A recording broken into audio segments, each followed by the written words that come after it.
नमस्ते साथीहरू, यहाँ सबैलाई मेरो च्यानल लक्की टेलिभिजनमा पुनः एकपटक हार्दिक स्वागत छ। आज म तपाईलाई एउटा यस्तो घरेलु उपाय बताउन गएको छु जो तपाईलाई एकदमै काम लाग्न सक्छ। अहिले जताततै भाइरलको प्रभाव छ, धेरै मानिसहरू रुगाखोकीले ग्रस्त छन्। कतिपयलाई त यसले निकै नै दुःख दिइरहेको छ। तर यसलाई हामीले केही घरेलु उपायबाट पनि निराकरण गर्न सकिन्छ। हाम्रै वरिपरि रहेका जडीबुटीहरू निकै प्रभावकारी छन्, जसले रुगाखोकीबाट राहत दिन सक्छन्। त्यस्तै हामीले आवश्यक पर्छ रुदिलो, असुरो, त्यसैगरी अदुवा अनि तुलसीको पत्ता।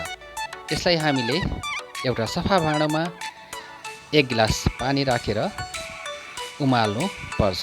कर्मैसँग हामीले यसमा तुलसीको पत्ता, असुरो, रुदिलो र अदुवा यस सबैलाई राखेर यसलाई राम्रोसँग उमाल्नु पर्छ।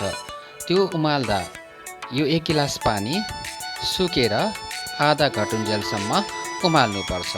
यसरी उमालिसकेपछि तयार भएको पेय पदार्थमा हामीले 1 चम्चा शुद्ध मह मिसाउनु पर्छ।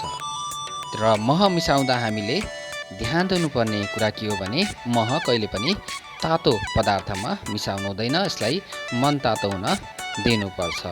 यसलाई छानेर एउटा गिलासमा राखिसकेपछि यसलाई मन तातो हुन दिनु होला र मन तातो भइसकेपछि यसमा 1 चम्चा मह मिसाउनु होला। यसरी तपाईको औषधि तयार हुन्छ।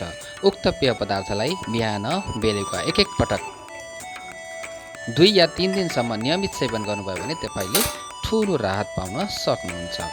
यसलाई आफ्नो जीवनमा प्रयोग गरेर यसको औषधीय लाभ दिनुहोला। तपाईलाई यो मेरो भिडियो कस्तो लाग्यो मलाई सल्लाह सुझाव सहित कमेन्ट, लाइक, सब्स्क्राइब गरिदिनुहोला है त।